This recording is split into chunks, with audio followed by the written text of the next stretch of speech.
Hi friends, welcome back to my channel Keerthi cravings. మీరు నా ఛానల్ని ఫస్ట్ టైం చూస్తున్నట్టయితే సబ్స్క్రైబ్ చేసి పక్కనే ఉన్న బెల్ ఐకాన్ని నొక్కండి.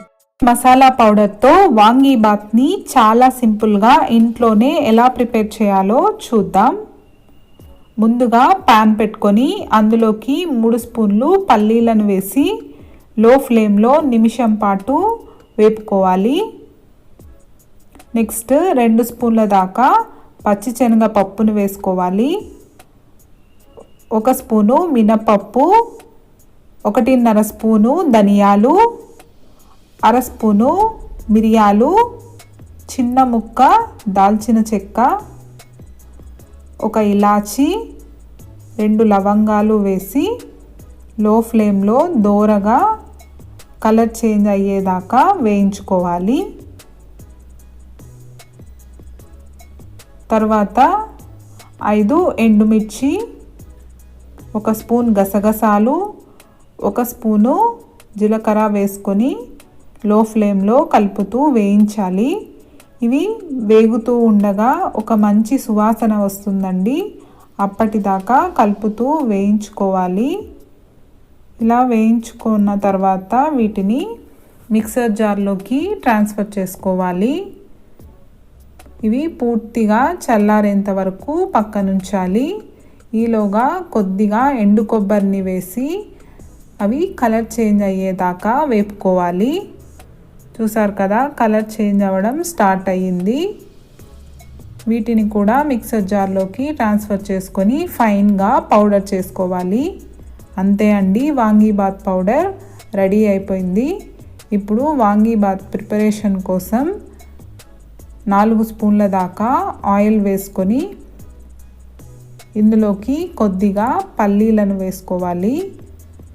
వీటిని బ్రౌన్ కలర్ వచ్చేదాకా ఫ్రై చేసుకొని ప్లేట్లోకి తీసుకోవాలండి. డైరెక్ట్గా అలానే ఉంచి కూడా వాంగీబాత్ని ప్రిపేర్ చేయొచ్చు, కానీ అవి మెత్తబడిపోతాయి. అప్పుడు అంత టేస్టీగా ఉండవండి. ఇవి క్రిస్పీగా ఉంటేనే టేస్టీగా ఉంటాయి. నెక్స్ట్ మిగిలిన నూనెలో 1/2 స్పూన్ ఆవాలు, 1 స్పూన్ పచ్చిశనగపప్పు, 5 కట్ చేసిన పచ్చిమిర్చి, కొద్దిగా కరివేపాకును వేసి 1 నిమిషం పాటు వేయించాలి. నెక్స్ట్ కట్ చేసిన ఉల్లిపాయ తరుగు వేస్తున్నానండి. ఇది ఆప్షనల్.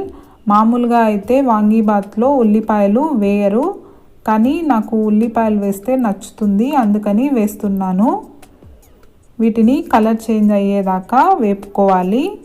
నెక్స్ట్ కట్ చేసిన వంకాయ ముక్కల్ని వేసి ఒకసారి కలుపుకొని ఇందులోకి 1 కప్పు దాకా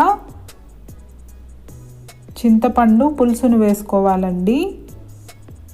1 నిమ్మకాయ సైజ్ అంతా చింతపండుని నానబెట్టేసి ఇలా వడగట్టుకొని పులుసును పోసుకోవాలి. అలాగే 1/2 స్పూన్ పసుపు, రుచికి తగినంతగా ఉప్పు వేసుకొని బాగా మిక్స్ చేసుకోవాలి. ఇలా మిక్స్ చేసుకున్న తర్వాత మూత పెట్టి కరెక్ట్గా 3 నిమిషాలు మీడియం ఫ్లేమ్లో ఉడికించుకోవాలి. 3 నిమిషాల తర్వాత చూడండి, వంకాయలు చక్కగా ఉడికిపోయాయి. ఇప్పుడు ఒకసారి కలుపుకొని ఇందులోకి మనం ప్రిపేర్ చేసుకున్న వాంగీబాత్ పౌడర్ని కావలసినంత వేసుకోవాలి. నేను సగం వరకు వేస్తున్నాను. దీన్ని మనం 6 నెలల దాకైనా స్టోర్ చేసుకోవచ్చండి. నెక్స్ట్ ఉడికించిన రైస్ని వేసి బాగా మిక్స్ చేసుకోవాలి. ఇలా మిక్స్ చేసుకున్న తర్వాత ఇప్పుడు పల్లీలను వేస్తే ఇవి క్రిస్పీగా తినేటప్పుడు చాలా టేస్టీగా ఉంటాయి. అలాగే కొద్దిగా ఫ్రెష్గా ఉన్న కొత్తిమీరను వేసి గార్నిష్ చేసుకోవాలి. ఈ ప్రాసెస్లో ఒకసారి వాంగీబాత్ని ట్రై చేసి చూడండి, చాలా బాగా కుదురుతుంది. మసాలా పౌడర్ని బయట కొనకుండా ఇంట్లోనే ఈజీగా ఇలా ప్రిపేర్ చేసుకోవచ్చు. చాలా టేస్టీగా కూడా ఉంటుందండి. ఇలాంటి మరెన్నో రెసిపీస్ కోసం నా ఛానల్ని లైక్ చేసి, షేర్ చేసి, సబ్స్క్రైబ్ చేయండి. Thank you.